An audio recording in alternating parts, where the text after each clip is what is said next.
Montréal en ce vendredi saint 1982. Et on parlait d'un élan scientifique tantôt. Et on vient de consacrer une émission, nous, en ésotérisme expérimental, sur le Saint-Suaire de Turin, où finalement on a utilisé que, ou presque, des arguments scientifiques, avec même Jean Charon, physicien atomiste. Est-ce que ce n'est pas déjà un instrument qui est le pont entre l'ésotérisme et la science d'aujourd'hui et du futur, parce qu'on parle même d'une preuve de la résurrection du Christ sur le Saint-Suaire de Turin? Bon. Si on regarde les événements qui se produisent sur une planète, tout ce qui se produit sur une planète est vu d'un regard extrêmement élevé dans le temps. De sorte que l'événement du Suaire de Turin, qui coïncide avec la vie du Nazaréen, est un événement qui a été créé pour des raisons extrêmement précises.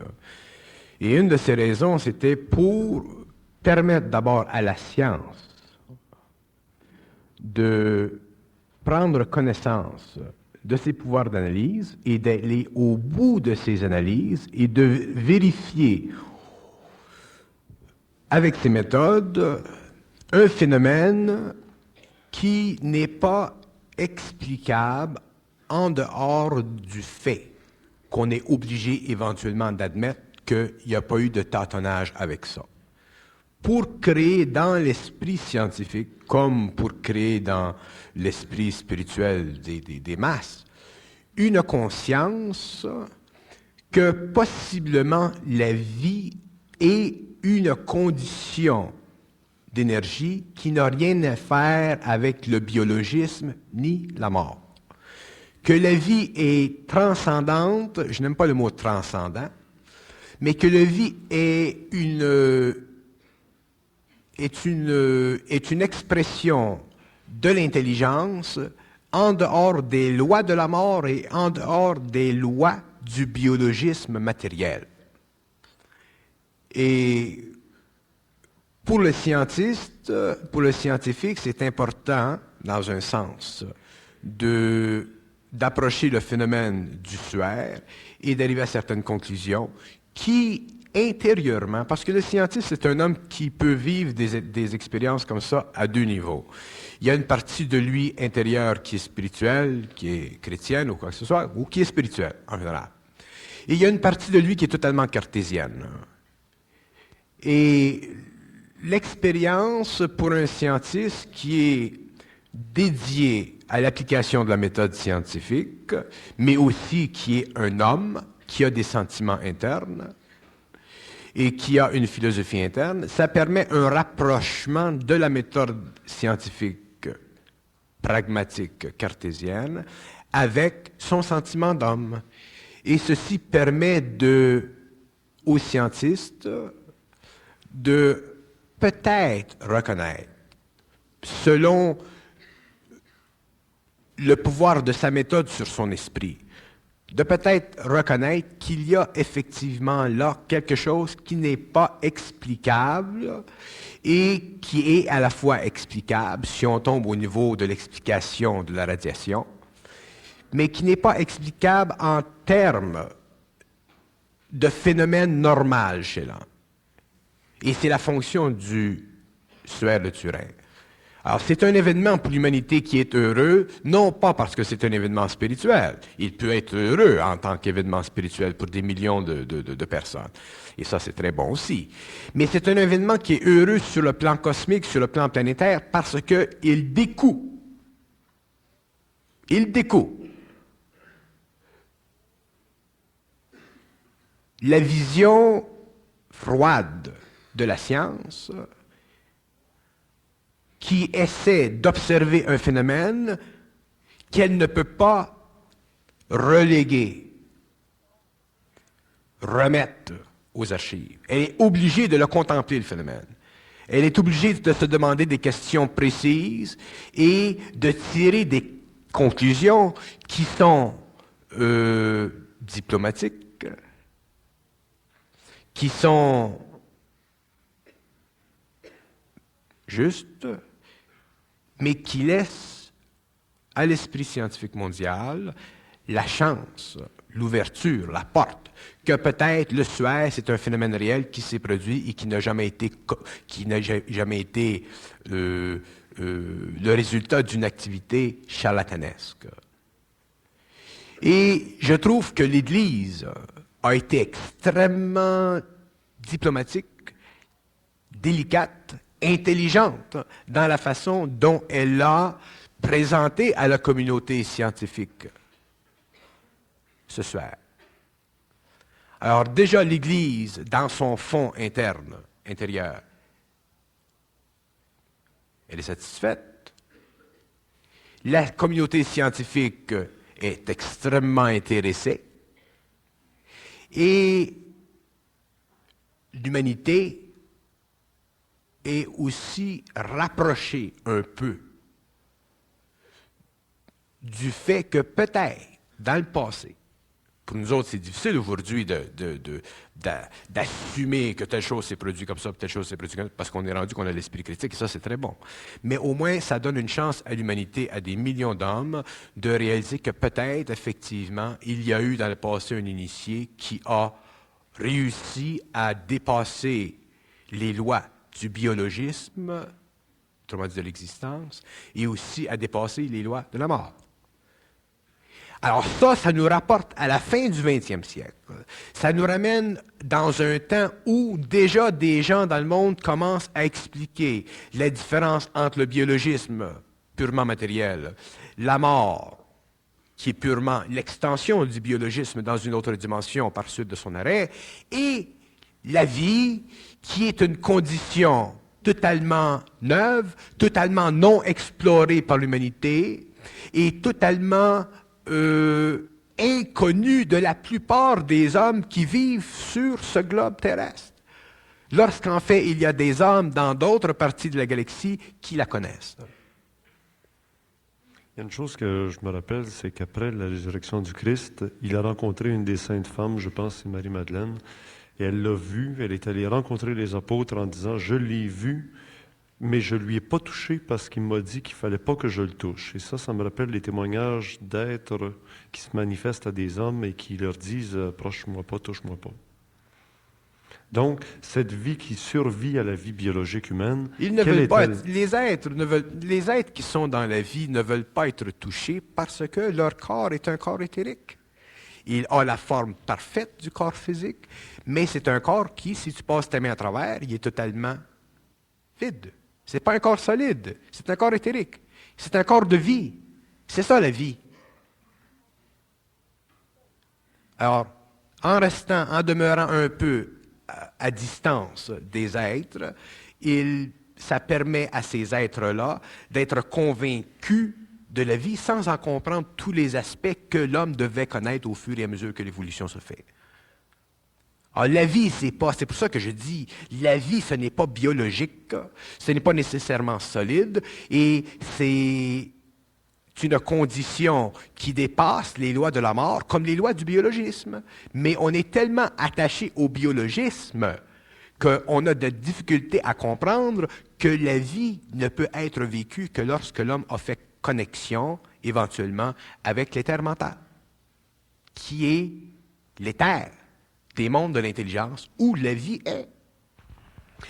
Est-ce que l'Église a fait une erreur lorsqu'en voyant le Christ souffrir et mourir pour nous, et finalement arriver à la résurrection des corps, nous faire croire qu'il faut absolument souffrir pour évoluer?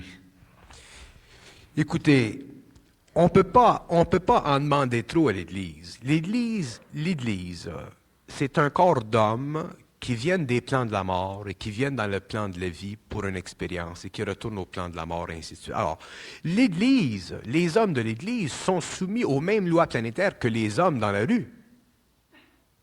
On ne peut pas demander aux hommes de l'Église d'être plus dans l'intelligence qu'ils le sont. Alors, les hommes de l'Église, ce n'est pas parce que ce sont des hommes de l'Église qu'ils sont dans le secret des dieux. Ce n'est pas parce que ce sont des hommes de l'Église qu'ils sont dans l'intelligence. Ce sont des hommes qui, expérientiellement, ont une vibration qui leur permet de faire un travail comme celui-ci, au lieu de travailler chez General Motors.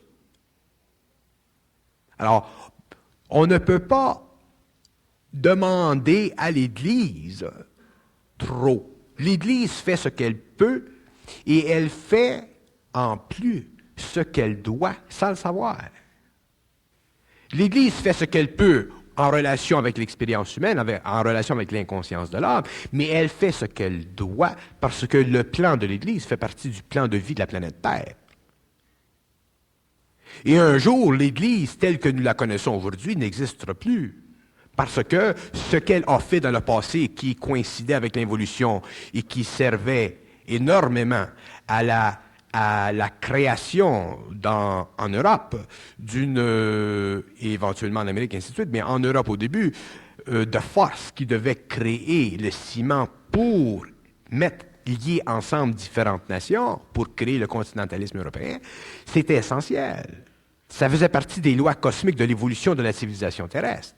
Mais vient un jour où, lorsque l'homme entrera dans les terres mentales, l'Église perdra sa puissance, et l'Église aujourd'hui perd sa puissance, et c'est normal, et ça fait partie de l'évolution, et ça fait partie de la fin du cycle, et ce n'est pas parce que l'Église perd sa puissance que l'Église n'est pas bonne. L'Église sera bonne jusqu'à la fin des temps, autrement dit jusqu'à la fin du cycle, parce qu'elle aura servi. Mais l'homme doit être suffisamment intelligent éventuellement pour comprendre que ce qui a été bon dans le passé n'est plus assez dans l'avenir.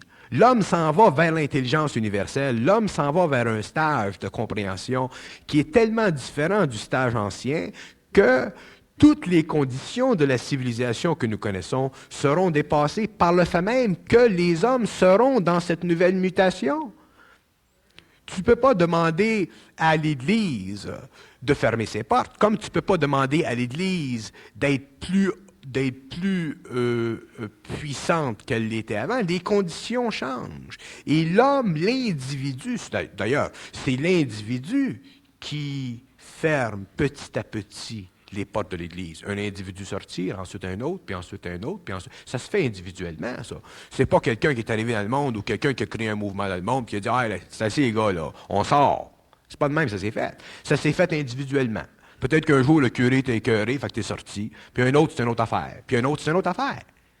Fait que c'est tout en relation avec l'expérience subliminale de chaque individu, et à la fin du cycle, l'Église aura fait le mieux, elle aura fait ce qu'elle devait faire, et elle aura servi de canal pour maintenir dans le monde occidental des vibrations astrales spirituelles qui sont différentes des vibrations astrales spirituelles que l'on retrouve dans l'Orient et qui sont différentes des vibrations spirituelles astrales que l'on retrouve dans le monde mahomédan, ainsi de suite, et dans les autres religions, afin de permettre que les peuples soient divisés en régions monolithiques pour créer dans le monde une balance vibratoire entre les différentes nations et aussi entre le caractère des peuples.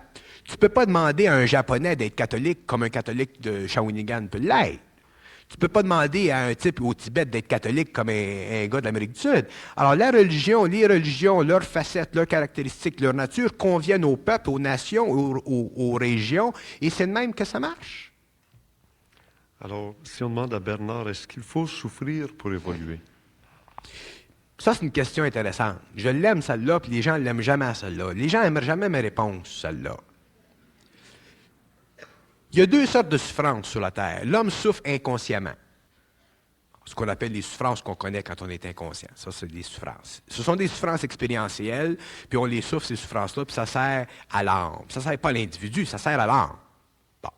Quand l'homme commence à rentrer dans l'éther mental, qu'il commence à vivre la fusion avec l'éther mental, à ce moment-là, il vit une autre souffrance qui ne sert pas l'âme, mais qui sert à raccorder ses principes avec l'éther mental. Et cette souffrance consciente-là, elle est pénible, elle est grande, mais la différence avec l'autre, c'est que quand tu commences à la souffrir, cette souffrance-là, tu sais pourquoi est-ce que tu souffres. Tu réalises qu'elle est nécessaire et tu vois qu'au fur et à mesure que tu souffres, que toi-même tu avances. Tandis que dans la souffrance inconsciente de l'individu par rapport à les mémoires de l'âme, il peut souffrir toute sa vie, puis il va crever à 80 ans, puis il va recommencer comme un yo-yo encore. Tandis que dans la souffrance consciente, l'homme va jusqu'à la fin de sa souffrance. Quand il est arrivé à la fin de sa souffrance, son niveau de conscience est supérieur, sa fusion est plus avancée, et automatiquement, il ne vit plus la vie comme il vivait avant, et sa souffrance a servi, puis à un certain moment, il ne souffre plus. De sorte qu'à un certain moment, l'homme ne peut plus souffrir parce qu'il connaît et il comprend les conditions de l'intelligence et son rapport à cette intelligence avec sa vie matérielle. Puis éventuellement, mais quand il change de plan, mais là, naturellement, il n'y a plus de souffrance parce qu'il vit dans des conditions de perfection, c'est-à-dire qu'il vit dans des conditions où l'intelligence règne tout partout, dans tous les domaines de la vie. Est-ce que l'Église a raison quand elle dit qu'il faut souffrir? Elle a raison partiellement dans le sens que la vie indique que la souffrance sert à l'évolution de l'âme. Et elle a raison que la souffrance sert à l'évolution de l'âme. Mais c'est la souffrance de l'individu qui sert à l'évolution de l'âme. Ce que l'Église ne comprend pas, puis ce que l'Église ne comprendra pas anyway, excepté ceux qui la comprennent, puis ceux qui sont dans l'Église puis qui vont comprendre à ce niveau-là, ils vont être obligés de sortir anyway. Fait que tu ne peux pas rester dans l'Église puis comprendre quelque chose. Si tu restes dans l'Église, il faut que tu comprennes juste ce que tu as à comprendre. À ce moment-là, tu es safe. Puis là, tu peux faire du bien. Mais si tu comprends tout, tu es obligé de sortir. Tu n'as pas de choix. Tu ne peux pas vivre deux vies à la fois. Tu ne peux pas servir l'intelligence supramentale puis l'intellect philosophique de l'homme. Ah, tu ne peux pas servir la tradition et servir l'avenir. Ah, si c'est dans l'Église, tu en comprends trop, tu en sais trop, tu vas muter, puis si tu mutes, automatiquement, tu vas sortir de l'Église. Fait que ce que l'Église comprend, elle le comprend intuitivement, elle le comprend par rapport aux paraboles, elle le comprend par rapport à l'expérience de l'Église, elle le comprend par rapport à la relation entre la souffrance et l'évolution de l'homme qui, pour l'Église, c'est le salut de l'homme. Mais le salut de l'homme qui est vu par l'Église, ce n'est pas le salut de l'homme. Le retour au monde de la mort, pour sauver ton âme, ce n'est pas le salut de l'homme. C'est le retour de l'homme sur la terre. C'est ça que l'Église ne comprend pas. Mais pourquoi est-ce qu'elle ne comprend pas ça, l'Église? Parce que l'Église a perdu contact avec l'ésotérisme chrétien. Il n'y en a plus d'ésotérisme chrétien dans l'Église. Si l'Église, aujourd'hui, ouvrait ses portes à l'ésotérisme chrétien, l'exotérisme théologique de l'Église tomberait complètement en panne et les masses seraient attirées par l'ésotérisme chrétien de l'Église. Et ce que l'Église dit ou qu'elle a dit dans le passé, serait totalement remâché, revu, ressenti, recompris par la vision nouvelle de l'homme à travers l'ésotérisme chrétien. Alors, l'Église aujourd'hui vit l'exotérisme chrétien. L'exotérisme chrétien a une vitalité de 2000 ans. Là, il commence à tirer à sa fin l'exotérisme chrétien. L'ésotérisme chrétien de l'Église est trop avancé pour l'Église, non pas parce qu'il n'y a pas de gens dans l'Église qui ne le comprennent pas, l'ésotérisme chrétien, mais ceux qui sont dans l'Église et qui connaissent et qui le comprennent, l'ésotérisme chrétien, sont obligés de rester dans leur cellule. Si ça de leur cellule, là, à ce moment-là, ils vont être pris dans une avalanche. Fait qu'ils sont obligés de rester dans leur cellule, de faire leur méditation tout seul. L'ésotérisme chrétien qui a été exposé à l'homme par des gens comme Rudolf Steiner, par exemple, cet ésotérisme chrétien-là ne peut pas rentrer dans l'Église parce que c'est une pensée qui est fondamentalement opposée au conditionnement spirituel de l'humanité. C'est une pensée qui enlève à l'homme la responsabilité de son karma pour lui donner la vision de son avenir. Fait que c'est évident que l'Église qui base toute sa psychologie et toute sa confessionnalité sur l'exigence de l'homme de porter ses propres cendres sur ses épaules jusqu'aux portes de Thèbes, c'est évident que l'Église ne peut pas renier les fondements qui ont été établis depuis 2000 ans. Les lois d'impression sont trop fortes.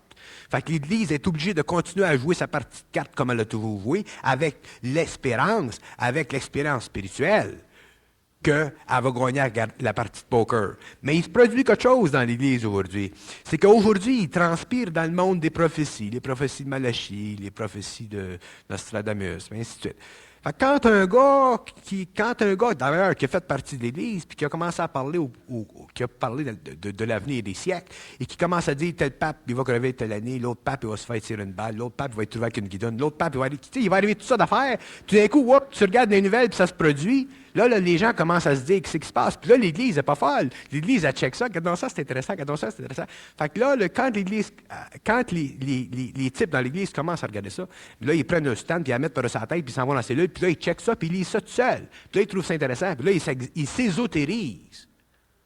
Puis quand ils s'ésotérisent trop, là c'est parce que c'est la fin d'un cycle. C'est ça ce qui arrive. Alors, il y a une mutation dans l'Église, c'est pas une mutation, c'est une transformation, c'est un élargissement de l'Église. L'Église, c'est une organisation d'être extrêmement particulier. L'Église, c'est une formation d'intelligence et de sentiments spirituels extrêmement puissants. L'Église, c'est une belle force sur la planète Terre. Mais l'Église, c'est pas la fin du monde, c'est le commencement. Monseigneur Frank Schaffner, qui est ici justement ce soir, aime beaucoup faire des Bon, jeux de mots. on va parler de Monseigneur Frank Schaffner. Moi, je ne le connais pas, Monseigneur Frank Schaffner, mais on va parler de lui pareil. Monseigneur Frank Schaffner, c'est un Monseigneur. Alors, c'est un type qui est à l'intérieur de la forme de l'Église et qui a réussi à ésotériser sa pensée ecclésiastique, de sorte qu'en tant qu'individu dans un public, il est capable de transposer pour le peuple des aspects de la pensée ecclésiastique formalisée de l'Église et de lui donner une vie, un souffle. Et en faisant ceci, il fait pour la masse, pour le peuple, un effort de conscience extraordinaire parce que ce sont des hommes comme ça qui vont éventuellement permettre à ce que d'autres hommes dans le monde puissent concevoir. Tu sais, quand tu es un boulanger, tu es un boulanger. Tu es bien fin, mais tu es un taxi driver, bien fin, tu es un taxi driver. T'sais. Mais quand tu es un monseigneur, puis tu es un médecin, puis tu es un scientiste, puis tu es un archevêque, peut-être que, il y a quelque chose là. Alors, la personnalité, parce que c'est pas une flouque qu'on l'appelle Monseigneur. C'est Monseigneur Schaffner qu'on l'appelle? C'est pas une flouque. Le fait d'abord qu'on l'appelle Monseigneur Schaffner, pas un Monseigneur Schaffner, déjà l'impression elle est bonne. Parce que la forme permet aux gens de réaliser que c'est pas n'importe quel gars, puis c'est pas n'importe quel niaiseux.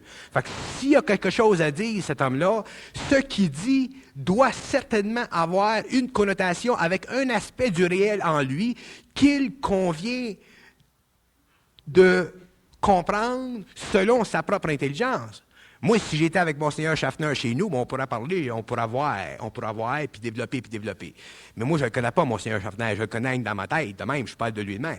Mais je sais et je suis obligé de dire que des hommes tels que lui sont des hommes qui ne sont pas sur le plan matériel pour rien. Il y a des raisons, et ça convient dans notre temps, surtout dans la province de Québec, que des types tels que lui puissent venir dans un public et ésotériser ce qui a été exotérique trop longtemps pour permettre une fois pour toutes que du monde, des boulangers, des taxi drivers, des professeurs d'école, des avocats, puissent comprendre que peut-être il y a quelque chose d'extraordinaire dans une pensée qui, par le passé, était cachée et était voilée dans les temples.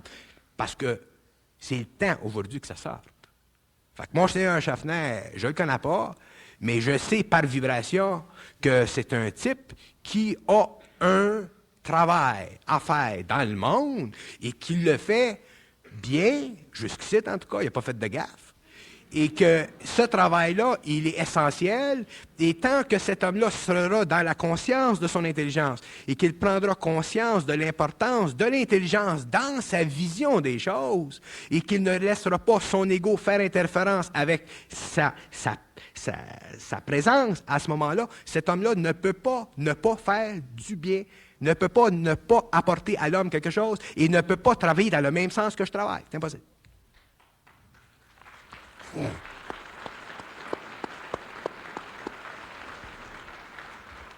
Il y a juste une petite nuance avec le travail de Bernard, c'est que Monseigneur Frank Schaffner nous dit qu'il fait partie d'une école ésotérique dont les chefs sont des guides de lumière, des êtres de lumière, dont l'un des grands représentants est venu du Canada avec une étiquette du Canada sur lui.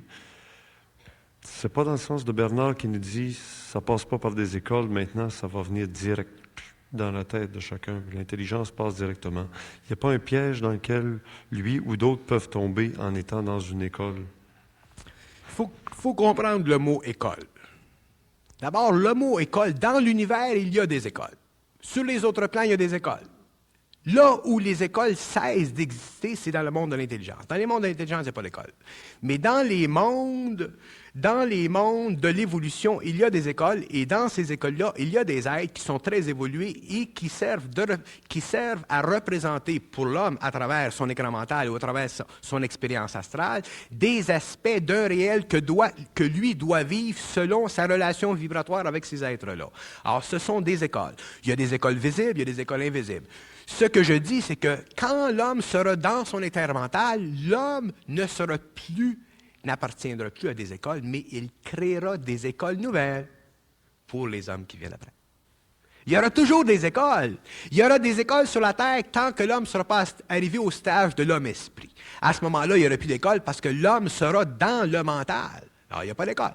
Mais tant que l'homme servira sur une planète, que ce soit sur la planète Terre ou que ce soit sur d'autres planètes dans la galaxie, tant que l'homme servira à indiquer aux hommes des lois de l'évolution, à ce moment-là, il y aura des écoles parce que les écoles servent à former dans l'esprit des entités ascendantes de l'échelle de l'évolution des aspects de la perfection qu'ils peuvent voir simplement par le biais de leur spiritualité et de leur force astrale ascendante. Lorsque les hommes seront sortis de cette condition d'évolution-là, que les êtres auront dépassé le stage de l'âme, qu'ils auront détruit la mémoire de l'âme et qu'ils deviendront des êtres descendants au lieu d'être des êtres ascendants. Il n'y aura plus d'école pour eux autres, mais il y aura des écoles pour ceux qui ascendent. Il y aura toujours des écoles pour ceux qui ascendent parce que ceux qui ascendent doivent être indiqués le chemin. Et ils sont indiqués le chemin de toutes sortes de façons. Et cette école dont Monseigneur Schaffner parle, ça fait partie de ça. Mais un jour, probablement, Monseigneur Schaffner, au lieu d'être en conversion avec des intelligences qui se servent du plan astral pour lui communiquer de l'information, Monseigneur Schaffner sera en communication vibratoire avec l'intelligence supramentale et il n'y aura plus entre lui et les mondes de l'intelligence d'intermédiaires qu'on appelle les guides de lumière. Alors, quand il n'y aura plus de guides de lumière, à ce moment-là, Monseigneur Schaffner comprendra que les guides de lumière font partie des forces dans l'astral spirituel et que dans le monde mental, dans les terres mentales, il n'y a pas de guide de lumière. Il y a simplement de la lumière et tous les hommes sont des atomes. Tout ça parce qu'au départ, je voulais rappeler que Monseigneur Schaffner nous parle souvent de la Kabbale phonétique française, ces associations de mots. D'autres pourraient penser que la Kabbale, c'est des jeux de mots. Mais le premier guide de la nouvelle science appartenait lui aussi à la NASA il y a 2000 ans. Il était Jésus de Nazareth.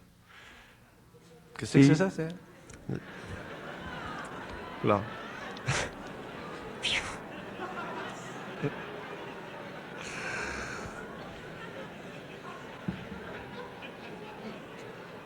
C'est un flop monumental. Je vais vous expliquer quelque chose.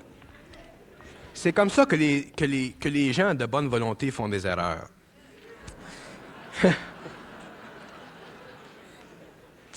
Les hommes de bonne volonté font des erreurs parce que on a tendance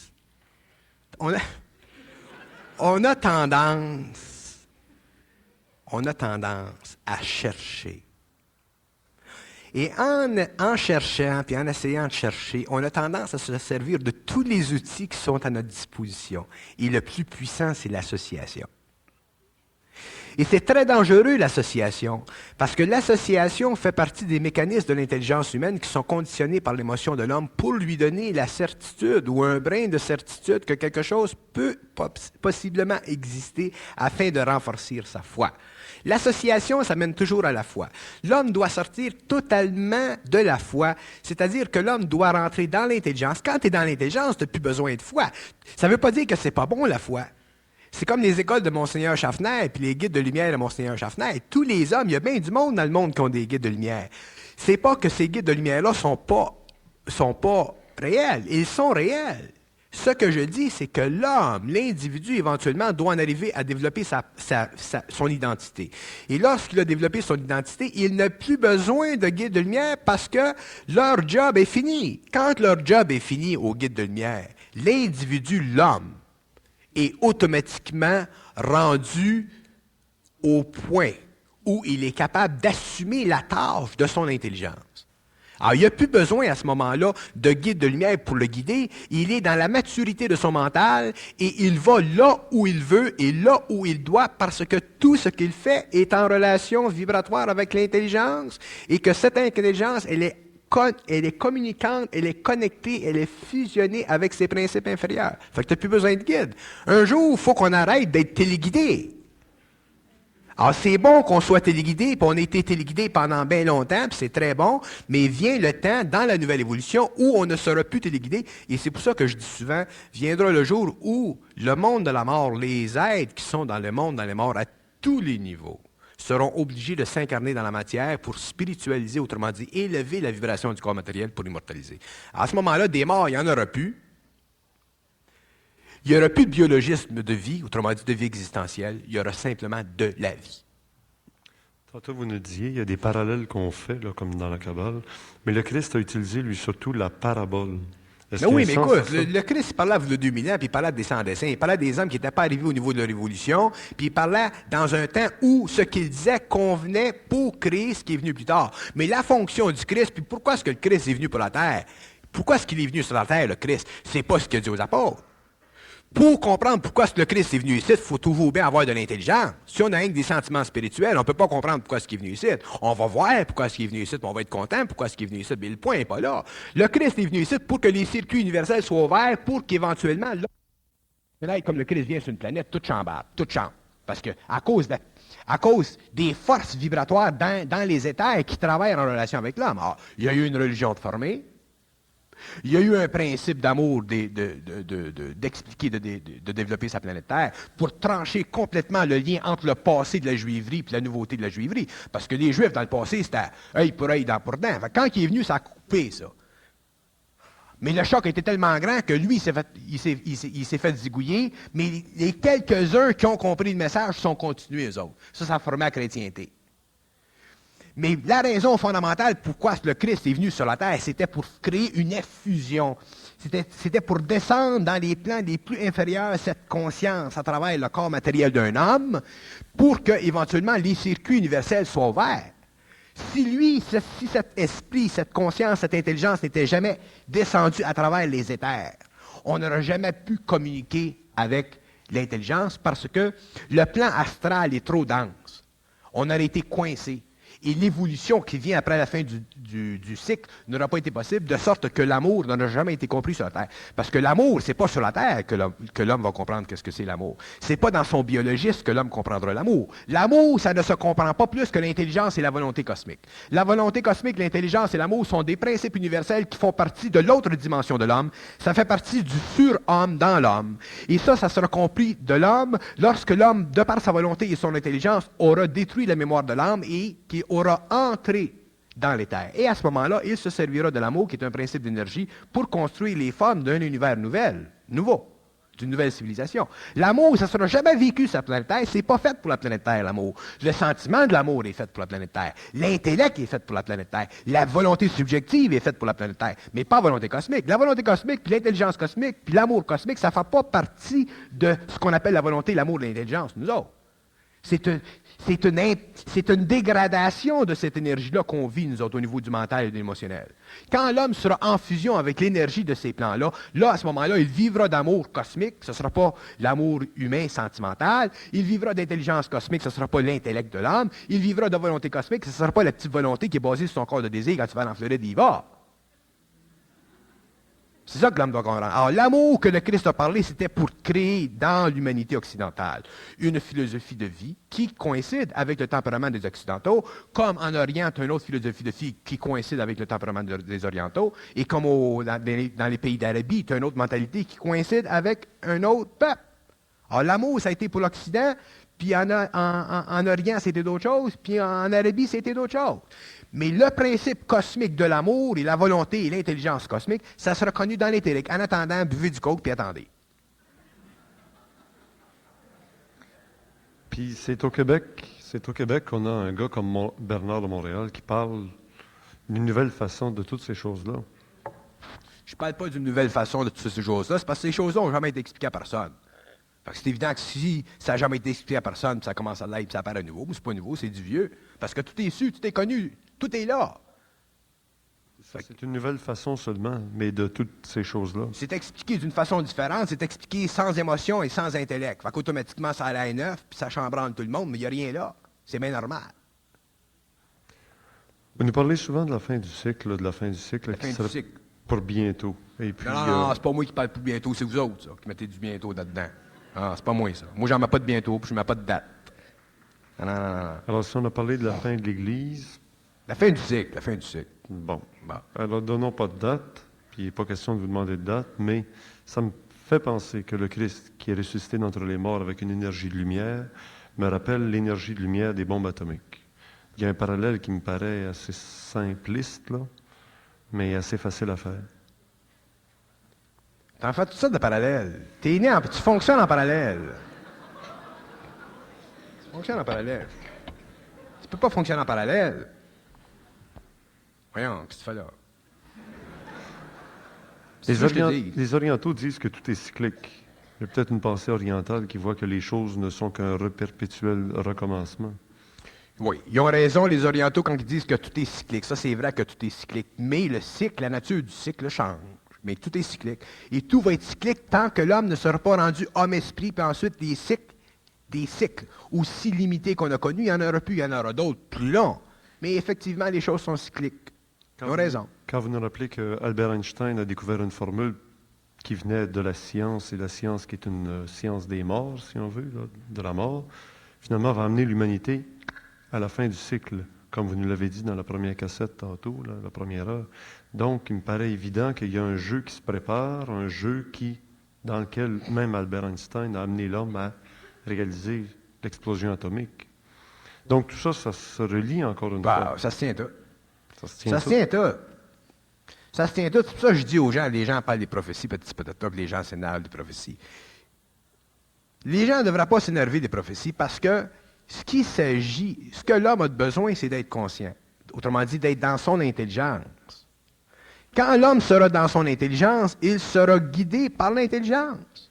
L'intelligence, ça éclaire. Fait qu'automatiquement, il sera automatiquement protégé, il sera amené où il devra être amené dans le temps. Alors, les prophéties, puis ce qui coïncide avec la fin du cycle, d'abord, les hommes ne sauront jamais comment ça va se produire. Parce qu'en haut, laisse-moi dire qu'ils sont au bout de temps. L'homme ne saura jamais comment ça se produit. Parce que les secrets, autrement dit, ce qui doit être voilé à l'homme, doit être voilé à l'homme parce que ça fait partie de son expérience. Ça fait partie de l'expérience de l'involution. L'homme doit passer par ça. L'homme doit le vivre, le karma mondial, puis il va le vivre. Ceux qui ne vivront pas le karma mondial, ceux qui passeront à travers le karma mondial, sont ceux qui seront conscientisés. Ils ne passeront pas à travers du karma mondial parce qu'ils n'auront plus de karma. Alors, automatiquement, ils seront amenés là où ils doivent et automatiquement, ces gens-là seront amenés dans des conditions de vibration et de vie qui les soutirera à cette condition de mort. Puis c'est de même que ça marche. Mais nous autres, les hommes, on doit comprendre que l'intelligence, parce qu'on ne sait pas ce que c'est, j'en ai pas parlé encore de l'intelligence. Il faudrait que j'explique ça un jour, que c'est l'intelligence. L'intelligence, c'est pas ce qu'on pense. Nous autres, on pense que de l'intelligence, c'est de l'intelligence. Je l'ai déjà dit, l'intelligence, c'est pas de l'intelligence. L'intellect, c'est de l'intelligence. Mais l'intelligence, c'est pas de l'intelligence. L'intelligence, c'est de l'énergie qui se manifeste. Puis quand ça se manifeste, ça devient de la connaissance. Puis nous autres, on appelle ça de l'intelligence. C'est simplement de l'énergie de l'intelligence. Alors, un homme qui fonctionne en relation avec l'énergie de l'intelligence, il est automatiquement amené à vivre sur le plan matériel, vital, émotionnel et mental, au taux vibratoire de cette énergie-là. Fait que quand cette énergie-là décide de changer les vibrations de l'homme, il change. Alors, l'homme passe d'un plan biologique de vie à un autre plan de vie. Il n'y a absolument rien là. Fait qu'en attendant, c'est à nous autres d'essayer petit à petit de comprendre que l'avenir il est là, puis le futur est là, puis que les choses vont se développer comme ils doivent, et que tous les hommes ont en eux de l'intelligence. Tous les hommes ont en eux de l'intelligence. Ce qui bloque l'intelligence dans l'homme, c'est son intellect et son émotion. Enlève l'émotivité subjective et l'intellect subjectif d'un homme, et il est automatiquement dans l'intelligence. Mais quand l'intelligence commence à pénétrer dans un homme, puis que l'intellect est là, puis que l'émotion est là, le gars, il souffre. C'est évident qu'il souffre parce que ses corps ne sont pas capables de prendre la vibration. C'est pour ça qu'il souffre. La souffrance, c'est un changement vibratoire. Quand les hommes auront suffisamment développé de résistance, une capacité d'absorber cette énergie-là, il n'y aura absolument plus rien à l'intelligence. Il n'y a rien là à l'intelligence. Tout le monde fait une grosse patente de l'intelligence. L'intelligence, c'est de l'énergie, puis ça a toujours été, puis ça va toujours être. Puis ce qui vient en deçà de cette énergie-là, c'est le passage de cette énergie-là sur des plans qui s'en servent pour constituer soit du matériel, ou du vital, ou du biologique, ou n'importe quoi. Et nous autres, on appelle ça de la vie. C'est pas de la vie. C'est de l'existence. Puis après ça, si tu ne comprends rien, tu retournes au monde de la mort.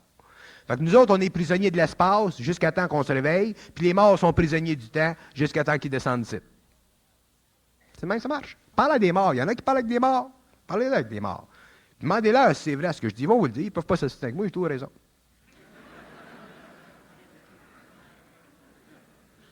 C'est de l'intelligence. De l'intelligence a toujours raison. C'est pas moi, Bernard Montréal, qui a toujours raison. Moi, j'étais l'enveloppe, j'étais un canal. L'intelligence a toujours raison.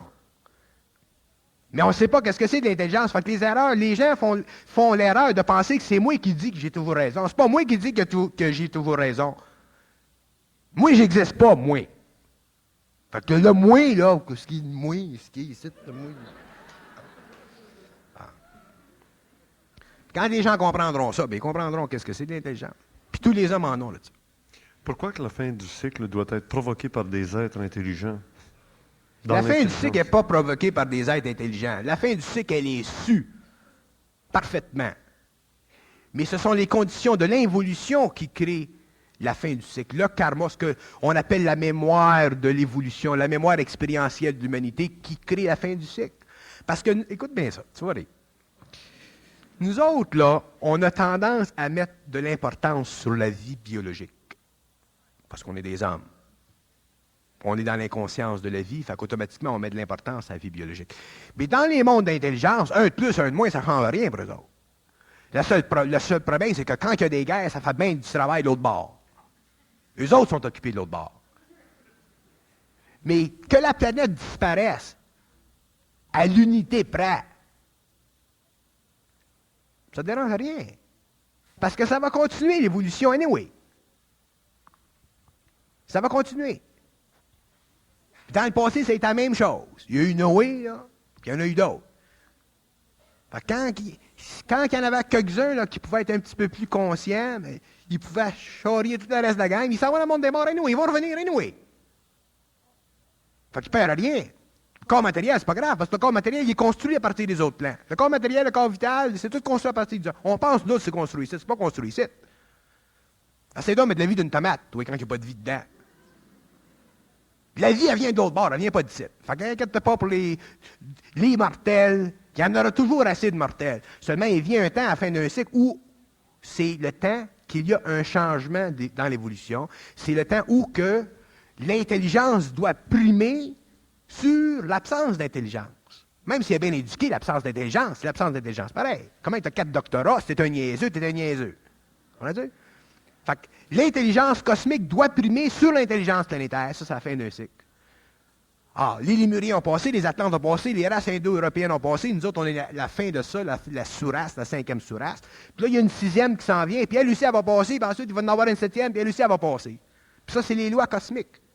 Seulement, quand tu es pogné dans ton biologisme, puis tu es conscient, puis tu sais ce qui se passe, tu comprends ce qui se passe, bien à ce moment-là, tu ne vis plus d'anxiété existentielle. Tu vis dans ton intelligence, dans l'intelligence, tu suis de cette énergie-là, et elle te soutient mentalement, émotivement, vitalement et physiquement. Puis si un jour ça chauffe trop entre les Russes et les Américains, bien à ce moment-là, l'énergie d'intelligence va t'amener à reconnaître des aspects de ta vie future, et à ce moment-là, bien, tu rentres dans un autre champ de force, puis automatiquement, bien, tu continues ta vie, la vie elle continue. Ceux qui se font pogner les culottes à terre, c'est leur problème. Si tu commences à pleurer parce qu'ils se promènent, parce qu'ils sont fait pogner les culottes à terre, tu vas en avoir en maudit des culottes à ramasser dans le monde. Mais ça, c'est parce qu'on est sentimental, on est spirituel, puis on est bon, on est des bonbons, on n'est pas bon, on est bonbons. On n'est pas bon, on ne sait pas ce que c'est être bon, on est bonbons. Mais ça, c'est parce qu'on a des émotions, puis ça, c'est normal, ça fait partie de l'évolution. Un jour, on va se raffiner, puis on va se raffiner, puis quand on va être raffiné, on va être raffiné. Puis tant qu'on ne sera pas raffiné, on est comme on est. Puis quand on est comme on est, on a le choix de rester comme on est ou d'apprendre d'autres choses. C'est pour ça que je parle en public. Est-ce que j'ai fait une autre gaffe lorsque j'ai dit aux gens à la télévision? Des gaffes, t'en fais tout le temps des gaffes, seulement elles sont fines. Des gaffes, t'en fais tout le temps, mais ça fait partie de ton travail, faire des gaffes. C'est pas de ta faute que tu fais des gaffes, c'est pas parce que t'es pas fin. Tu fais des gaffes. Tu fais des gaffes parce que ça fait partie. Tes gaffes, là, si tu faisais pas de gaffes, là, tu serais pas comme t'es. Tu fais des gaffes. Tu fais des gaffes. T'en fais des maudites, des fois. Seulement, c'est des bonnes gaffes, ça fait rire le monde. Éventuellement, les gens te connaissent, les gens te comprennent. Aujourd'hui, ça fait 3-4 ans que tu es sur la job, là. Les gens commencent à te comprendre, puis ils commencent à réaliser que tes gaffes, t'en fais des gaffes.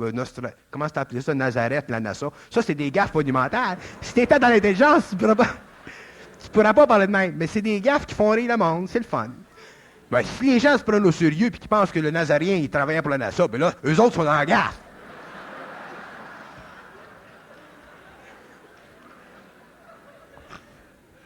Bon, ben alors, ma dernière, ce serait de dire...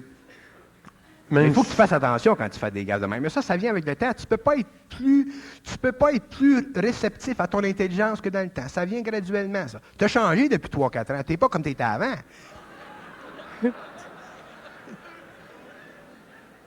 Tu changes, on change. Moi, je change. Tout le monde change. Dans 2 ans, tu vas être différent. La gaffe que tu fais aujourd'hui, dans 2 ans, tu ne pourras pas faire. Parce que la vibration va être ajustée, puis elle va s'ajuster, puis elle s'ajuste. C'est comme ça. Ben, en attendant, la gaffe que tu fais est importante. Alors, Si tu veux, je te dis. je la répète. Que même s'il y a des destructions par les bombes atomiques, si la planète passe au stage d'un déluge par le feu au lieu d'un déluge par l'eau, que l'être humain doit être capable de se répéter en chaque individu la phrase que le Christ a répétée sur la croix au moment de sa mort, « Pardonnez-leur car ils ne savent ce qu'ils font », parce qu'en fin de compte, c'est pas parce qu'ils se prenaient pour le Fils de Dieu qu'on tuait, mais c'est parce qu'ils ne savent pas ce qu'ils font. En détruisant les choses, que ce soit par les bombes atomiques ou par le corps du Christ, ils ne se rendent pas compte de ce qu'ils font. Et on doit leur pardonner parce que c'est ça Le qui Christ, va... le Christ, quand il est mort, puis il a dit « Pardonnez-leur parce qu'ils ne savent pas ce qu'ils font », c'était des paroles qui devaient continuer leur écho dans le temps. Ça servait pour l'homme. OK? Mais si un jour la Russie et les États-Unis se lancent une balle, laisse-moi te dire que même pas moi, je vais même pas leur dire « Pardonnez-leur parce qu'ils ne savent pas ce qu'ils font ». Je vais dire « Qui mange la marde ». C'est ça que j'essaie de faire comprendre. Les paroles du Christ, ça servait dans... On ne comprend pas que l'histoire... Je m'en vais. Comprends-tu ce que je veux dire? Ce qui a été dit dans le passé servait dans le présent. Ce qui a été dit dans le passé servait dans le présent. Mais nous autres, on est dans un autre temps. Tu peux pas faire face à une situation politique mondiale aujourd'hui et dire pardonnez-leur parce qu'ils ne savent pas ce qu'ils font. Comprends-tu? Parce que quand tu es dans l'intelligence, tu ne peux pas fonctionner de même. Ce que le Christ a dit, ça faisait partie de l'énergie d'intelligence canalisée à travers sa personne pour le temps qui vient pour les hommes. Mais nous autres, notre job, c'est pas ça. On a un autre job. Les hommes ont d'autres jobs. Alors, nos réactions, je sais bien que la mienne, moi, quand ça se passe, ça ne sera pas ça. Ça va être d'autres choses. Tu comprends? Il faut qu'on déspiritualise notre intelligence. Moi, j'ai rien contre la spiritualité. Il y a des gens qui pensent des fois que je suis contre la spiritualité. Ma belle-mère, elle pense que je suis un athée. Si elle savait que je ne suis pas un athée. C'est pas que je ne suis pas un athée. C'est que je ne vois pas les choses comme avouer. Fait qu'automatiquement, elle pense que je suis un athée. Je ne suis pas un athée. Si un homme qui n'est pas un athée, c'est bien moi. Mais quand tu déspiritualises ton intelligence, tu enlèves l'émotivité dans ton intelligence, automatiquement, tu rentres dans une autre intelligence. Mais à ce moment-là, il faut que tu aies les reins forts parce que tu n'as plus de support psychologique de ton ancienne intelligence. Tu n'as plus de support psychologique de tes anciennes émotions. Tu es obligé de faire face à la musique. Puis cette musique-là, ben, elle est froide, elle est de l'intelligence. Puis quand soit que tu leur parles par télépathie ou que tu parles, ce que tu dis, moi, quand je parle, des fois, je suis obligé de subir le poids de mes paroles. Moi, je les parle, d'accord, je les écoute, j'entends ça, puis des fois, je dis, ouais, c'est intéressant ça. Puis il me parle en haut, puis il dit, ouais, c'est bien intéressant. Mais c'est moi qui ai le poids de ça. Quand tu rouvres ta gueule en public, tu as le poids de ce que tu dis. Aujourd'hui, je suis habitué, ça ne me dérange pas trop. Mais au début, c'était pas facile. Parce que quand tu détruis des femmes, tu es obligé de dire à l'homme, mais il est temps, là, les gars, là, que vous arrêtez de spiritualiser votre intelligence pour rentrer dans l'intelligence pure. Au début, c'était pas facile. Parce qu'on est lié à un passé, on a une mémoire. Puis c'est ça que l'on doit petit à petit apprendre à faire. Puis plus on va apprendre ça à faire, bien, plus on va rentrer dans notre intelligence. Il y avait une face dans tout ça parce que même avec le pardonnez-leur, car ils ne savent ce qu'ils font, effectivement, les êtres humains sont le jeu des forces du dessus. Et même si, avec toute la bonne volonté du monde, les êtres humains voulaient tout faire pour faire la paix, même si avec l'organisme que vous nous avez mentionné, de scientifiques qui font le tour de la Terre et qui essaient de conscientiser la science, tout ça, c'est détruit à la base par des êtres extérieurs, pour ne pas dire extraterrestres, qui viennent faire sauter Sodome et Gomorrhe, qui viennent faire le déluge, qui viennent faire ce qu'ils veulent avec les êtres humains. Puis c'est ce que les scientifiques, au début du mois d'avril 1982, ont découvert au Nevada, aux États-Unis, c'est qu'il y a un jeu de théâtre qui est joué. On ne pourra pas en parler, évidemment. Je t'écoute. Mais est-ce que j'ai pas raison un peu dans tout ça? Qu'est-ce que tu veux que je te dise?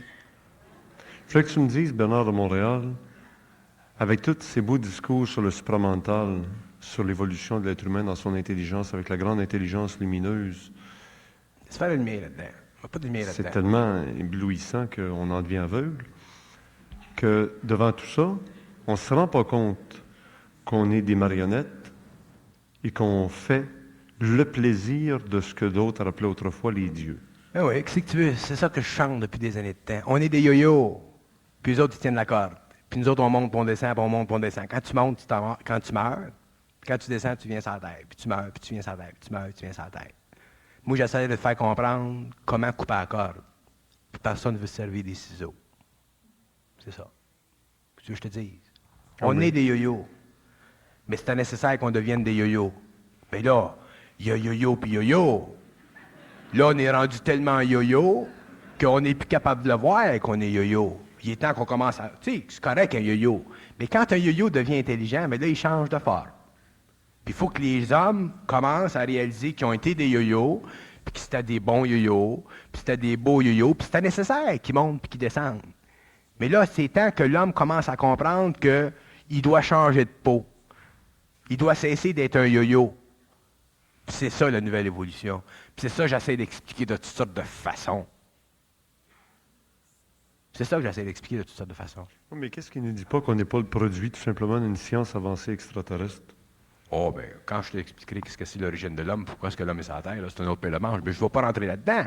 Parce que si je commence à expliquer l'origine de l'homme et la raison cosmique de l'évolution de l'homme et la descente de l'homme dans la matière, à ce moment-là, ça crée trop de matériel. Ça crée trop de formes pour rien. Les gens sont pognés d'informes. Est-ce que ce serait un sujet intéressant pour le mois prochain? Le sujet « Pourquoi l'homme est sur la Terre » ? M'en parler un petit peu. OK? Là, il nous reste très peu de temps pour ce soir. Ce soir, le thème, c'était la vie. Bien, il y a aussi que la science avance dans sa technologie.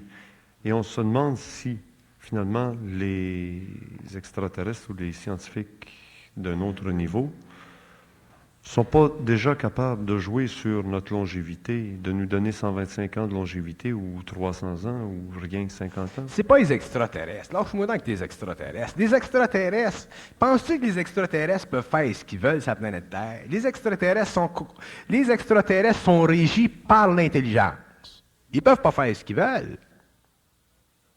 Ce sont les forces astrales qui dominent l'homme. Ce ne sont pas les extraterrestres. Moi, j'ai rien contre les extraterrestres. Ce sont les forces astrales qui sont dangereuses pour l'homme, pas les extraterrestres. Il y a des extraterrestres qui sont dangereux pour l'évolution future de l'humanité. Mais ce n'est pas le même danger que Le plus grand danger de l'homme, il est dans l'homme, il n'est pas à l'extérieur de l'homme. Le plus grand danger de l'homme, il est dans l'homme, il est dans sa conscience astrale. Il est là, le danger de l'homme. Il est dans ses pensées, puis il est dans ses émotions. Il est là, le danger de l'homme. Et les intelligences qui manipulent ça, ce sont ces intelligences-là que l'homme, éventuellement, doit neutraliser. Quand il aura neutralisé ça, l'homme sera dans la conscience supramentale. Quand l'homme sera dans la conscience supramentale, il est automatiquement en relation vibratoire avec les êtres qui viennent d'autres planètes. Parce qu'il sera dans l'intelligence comme eux autres le sont. Il n'y a plus de problème à ce moment-là. Le danger, il est dans l'homme, nos pensées puis nos émotions. Parce que dans la science-fiction, on parle aussi de la téléportation, qui est une manifestation d'une vie à un endroit et la même vie à un autre endroit presque simultanément. Ouais, puis.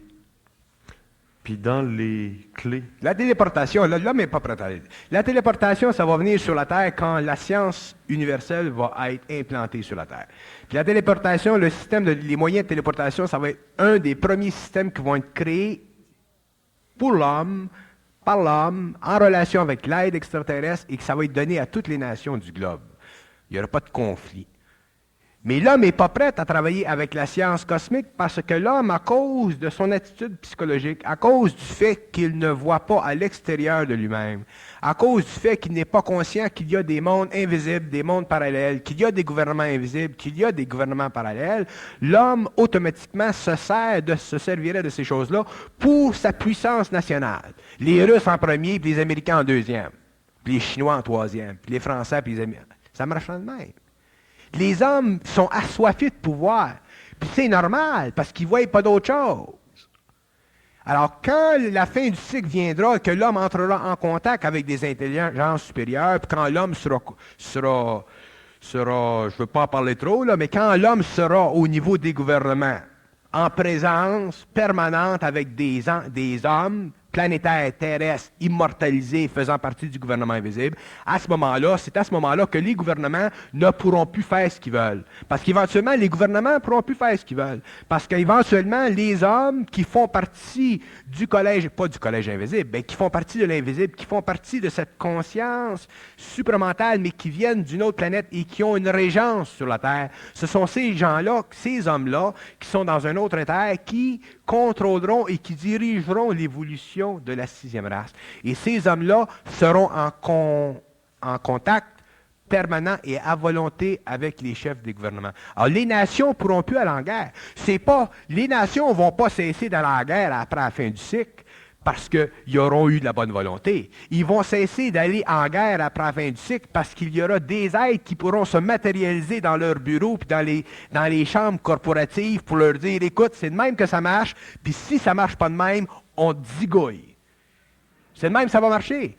Puis quand je parle de zigouillage parce que l'homme a le pouvoir sur la matière. Puis quand l'homme a le pouvoir sur la matière, il a le pouvoir de dématérialiser la matière. Et quand l'homme dématérialise un corps matériel, il peut changer la vibration de ce corps-là et envoyer l'homme qui est en esprit là-dedans, l'autre bord, ça veut dire encore dans le plan astral.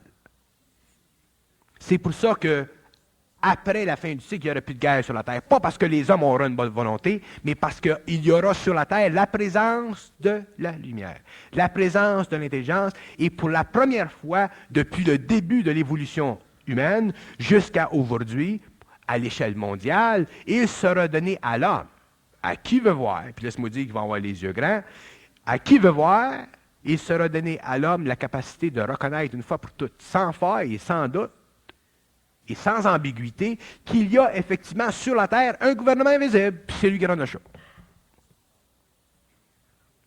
Seulement qu'avant, ça n'était pas fait. Ce n'était pas fait à l'échelle mondiale, c'était fait en retrait parce que l'homme devait évoluer. Mais maintenant que l'homme doit évoluer et que le gouvernement invisible et la hiérarchie ne permettront plus que l'évolution de la Terre soit retardée par des conditions planétaires émanant d'une conscience humaine inférieure et totalement égocentrique, à ce moment-là, ça va être final. Final. Êtes-vous un de leurs porte-parole, Bernard? Non, mettre toutes tes affaires, puis... pourquoi tu me demandes des affaires de même? Des questions Tu sais que je ne me répondrai pas à des questions comme ça. J'essaye de faire comprendre des affaires, mais je ne répondrai pas à des questions comme ça. Puis à part de ça, c'est pas de tes affaires. Puis à part de ça, c'est pas de tes affaires. Moi, j'ai du fun de vous parler, là, je vous parle comme un chum, là, mais c'est des choses que ça passe pas, ça. Tu dis pas ce que tu veux, puis tu dis pas ce que tu veux, tu dis ce que tu dois. Quand tu dis ce que tu veux, ça vient de l'ego. Quand tu dis ce que tu dois, ça veut dire que tu n'as pas de contrôle sur ça. C'est ça de l'intelligence. Sans ça, tu fais des erreurs psychologiques, puis tu parles du Nazaréen qui est à NASA.